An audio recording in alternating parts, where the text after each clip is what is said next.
Coach Bowen, right here. That's all right. Still don't like HSL. Folks, we have no. That's all right. You got to do that. You're the boss today, so the boss is never late. There we go. Folks, we have Sorry Tyler about that, Bowen guys. inside the 20, where he always wants to be. Always. You're in the red zone. The depth of your room seems pretty impressive. Would you agree with that? How do you view the depth in your O-line room? Yeah, there's a lot of guys that have played football, both that have been here and that are coming in. We're still a work in progress to figure out who the five are, but I've been impressed with the depth, the experiences that they've had, right? These guys, there's a lot of guys that have experienced a lot of football, a lot of different fronts, a lot of different looks, and they can draw back on those experiences, so you see that in practice. Just telling us that he's dropped 30 pounds already. He's about 335. Your thoughts on him so far? He's done a great job, very coachable, working his tail off. I've been impressed with Ethan. What stands out to you about him? Number one, he obviously he's an impressive size guy from size, length, but it's his smarts, it's his work ethic, the way he approaches it every day. That's been the most impressive to me. Tyler, does it take a little bit of, does it make it a little easier that you have a starting center returning that's kind of like a leader up front that knows what's going on, has that experience in the offensive lineman like Carson? Yeah, 100%. Carson's a guy that can run the show, gets us on the same page, communication. That's a fundamental for offensive line play. It's maybe the most important thing we do is get everybody on the same page. But I'd say him, along with some of the depth on the interior, you've seen that show up at practices this spring. How much of a luxury is it to set the foundation for the entire offensive line? I think it does, and I think what we've been able to do this spring is you try to cross-train guys. You try to move guys around, see what their strengths are, to kind of test their limits, what are their weaknesses, and we've been able to do that as well. Have you always wanted to have a guy like Austin who can swing around a little bit and move in different places? Yeah, Austin's done a great job. He's played, both tackles this spring, both guards. He's played every position but center.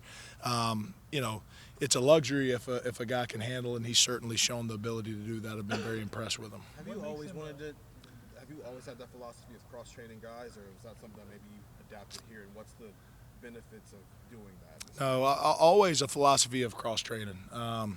The goal is, for me as an offensive line coach and for our offense and for our team, is to give ourselves a chance to put the best five guys on the field, right? That's what you're trying to find through spring, through summer, through fall camp before we hit the season. So there's a time and place to cross-train. Now, there has to be a comfort level and a knowledge level. So, like, when we take a freshman, right, some of those freshmen, I like to get those guys in one spot, let them, I don't know if comfortable is the right word, they're always uncomfortable, but let them kind of marinate in a spot, learn the offense, understand what to do, how to do it, and then from there you can start seeing how they can cross-train. For your older guys, tackles need to be in a position to play both tackle. Guards need to be in a position to bump around. We've got guards that take snaps at center. So that just builds depth throughout your room. If you're in a position where you get down to a third center, you've got guys that have worked in and have snapped it. So you're always trying to create that in the room. You said Austin's played pretty much everything but center. I mean, he had games last year where he was playing both in one game. What about him? His mental capacity lets you know he can handle playing that many different positions, even if it is spring and he's trying to learn all of them. Right? Watching him on tape. I mean, that's what ultimately allows me to know he can handle it. Does he do his job on tape? Very little missed assignments, and that's at all four of those positions. So that's what lets me know more than anything else. How do you make sure that your staff, your offensive line coaches, have the same messaging and teaching every single day? I'm glad you asked that. That's been very important to us to make sure that we have one voice. I think what Coach Day has structured here, we have a chance to have the best offensive line resources in the country for those guys. But it all starts with myself, making sure that we install. We got to have our own little staff, if you will, right? So we install from under direction of Coach Hartline, right? We get on the same page. This is exactly how we teach a down block. This is exactly how we teach a gap drive. This is exactly how we're teaching a combo on the backside and inside zone, whatever the case may be. But we get on the same page. We make sure that gets messaged. When in the meeting room, it's one voice first. Before we ever, meet on the side, meet extra, it's one voice first. And I think what makes it work is you got three guys with not big egos. Like our goal is to serve the players and to make sure that they're the best versions of themselves. And I think you've got that group in that room that has that mentality. So it's been awesome. I think the guys would say that it's been a huge resource for them. The amount of reps we're able to get in a practice setting and also detailed reps, right? I've got one set of eyes. So having multiple set of eyes, we're able to coach live time, try to make corrections at practice. So that part's been fun, and I think it's been better than we expected it to be. With the offensive line, with the entire run game as run game coordinator, what have you liked about the way that install's going so far through spring? Well, I think the first thing in spring is you try to install your core, your base, the things you're going to come back to, the things that you're fundamentally also building the play action pass game off of, the formational sets that we want to have runs out of. So that's been the goal through through first 3 weeks. It's going pretty quick, but that's been the goal, is to get that foundation back in, reteach it. Every player's got to approach it like they haven't heard it before. They're going to learn something new.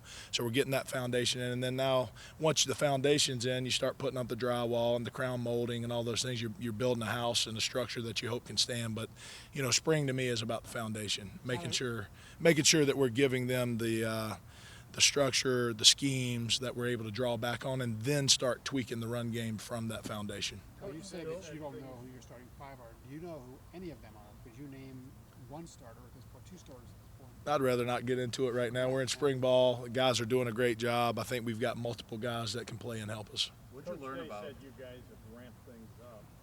We talked to some of the kids, and they said that they were getting chippy, getting after it. What are you seeing now that the pads are on, and how physical is it getting played? Yeah, it gets physical at times, which is a good thing, but the biggest thing for us, we want to play with an edge. That's part of playing offensive line. We want to dominate the line of scrimmage. We want to play with an edge. We want to control the game, and that's how you do it, right? It's before anything else we talk about in the room, the first step, the second step, there's got to be a mentality in which you play the game, both in run game and in pass protection. So I think those guys have answered the bell at times.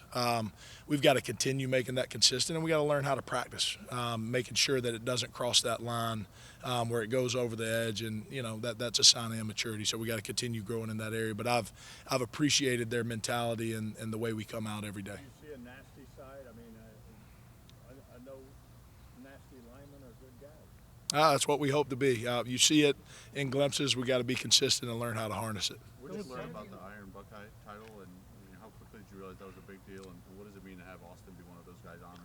Yeah, that happened within one of the first 4 weeks I was here, and then kind of getting the history of the guys that have been Iron Buckeyes. Super proud of Austin for achieving that. He's been very consistent, and we know what that means. You look at the guys that have been Iron Buckeyes, there's some dudes on that wall. So I'm fired up for Austin, and now we got to continue bringing others along with us. This idea of rotating offensive linemen throughout a game, is that something you've ever thought about before or done before? Or? Haven't done it myself as an offensive line coach. Rotated guys here and there. At the last school I was at as the coordinator, we did that a lot. We weren't solidified with what we wanted to do. We had guys that deserved to play, so we did rotate a lot. I think you just got to see how it shapes out. You want to make sure that you're putting the best guys in front of the quarterback, the running back, to protect for the receivers and tight ends. So, it certainly can be done. It's certainly doable if you've got a room that can handle it. Does the starting Phil Daniels made a handful of starts last year at Minnesota? Does that experience show up at all? What have you just sort of seen from him? Yeah, Phil comes out and works hard every day, and I think anytime you've played football under the lights in front of crowds, I think you can draw back from those experiences of what it feels like in a game, what it feels like to be prepared for a game, what it feels like to be unprepared for a game, right? Those things you can draw back to. But Phil's come out. He's a consistent worker, keeps his head down, and goes about it. So, but certainly experience helps. What have you seen from Luke Montgomery this spring? Just physicality. I think he's working hard at that part of his game, the ability to win the first touch and pass pro, how he's trying to approach it, and then, also starting to see a little leadership from him. We got to continue growing in that regard in the room in general, but him and those leaders up front. But I think Luke's done a great job. He's been very focused this spring. Now, obviously, I haven't worked with him prior to this, right? So I don't know years past, but I've been impressed with his approach. When you talk about physicality, how much of it is a technical thing you can teach, like getting that first step in the ground the right way, and how much of it is just a mentality? Oh, it certainly gets played through the technique, right? If we're not able to biomechanically create force with what we're teaching the guys to do technically, we're not going to be very good. So it's a lot of technique, it's the mentality, but there's certain things. I mean, you've got to play the game like, pass protection is not passive, right? Okay, like that's a big phrase for us. But like there's got to be a sense of urgency to go win the first touch, to throw our hands, to be able to anchor, and those guys all, including Luke, are working hard in that regard. A couple more questions, folks. You could almost write a book about flexibility, cross-training, whatever, what this line went through a year ago. Yes, sir. Different. How much does that help standing in front of a group selling something that they've already experienced to a certain extent of the value of being able to play multiple positions, et cetera? And Yeah. what they got out of it more than anything else? Well, I think if you're any player, right, you want to be in, the goal is to find the best five. You want to give yourself the tools to be in the best five. So, I've been a part of groups where you maybe have 3 tackles that are stronger than your interior. Well, we got to figure out where one of those tackles can go to guard, right? Or you've got 4 interior players that are really good. Well, we got to figure out which one can slide over the right tackle. So I think that's the flexibility that it creates. And then guys that want to go on and play at the next level, when you're looking at a 53-man roster where you don't even dress 53 and you're dealing with 8 to 9 offensive line, you better be able to play different positions. So I think guys these days understand that. They understand the value. They understand how it builds and provides depth in the room, and those guys haven't batted an eye at it. With Austin, what sort of traits has he shown that he could be a left tackle or right tackle, just play one of those tackle spots? Yeah, I mean, number one, he's got good quicks and twitch. Being able to move around out of his set. He can play with power when he's rooted into the ground. So those 2 traits, and offensive line's a position too. Like your brain power matters a lot too. Being able to learn from the last experience of the last play, being able to move on, having a mentality of next play. Like every play's not going to go perfect, and I think he embodies a lot of those things. And then he's got some grit and toughness to him that I think adds to the group. What have you seen from Josh Padilla? Josh has done a great job, really developing into a consistent player. So he's done a good job. You can tell, his wrestling background on the field, just the way he leverages, the way he's able to anchor in the ground. He kind of feels balance and body positions with the defensive line. Been very impressed with him. But probably the biggest thing that he wanted to grow on, or one of the things, is knowledge of the game. He's getting himself in a position where he can really run the show. How has Ian Moore acquitted himself this spring? Is he a guy that's making a push for one of those starting jobs? Yeah, I think certainly he's one of the guys in the mix. There's been some inconsistency at times with all of the guys, right? Not just him, but everybody there. But then there's been flashes of what it can really be. And I think this week he's really come out with a good mindset. He started to show some of that consistency. So sure, like the rest of the guys, he is certainly in the mix. Great, Coach. Thank you very much. Okay. Thanks, Tyler. All right, thanks, guys. Sorry about the delay.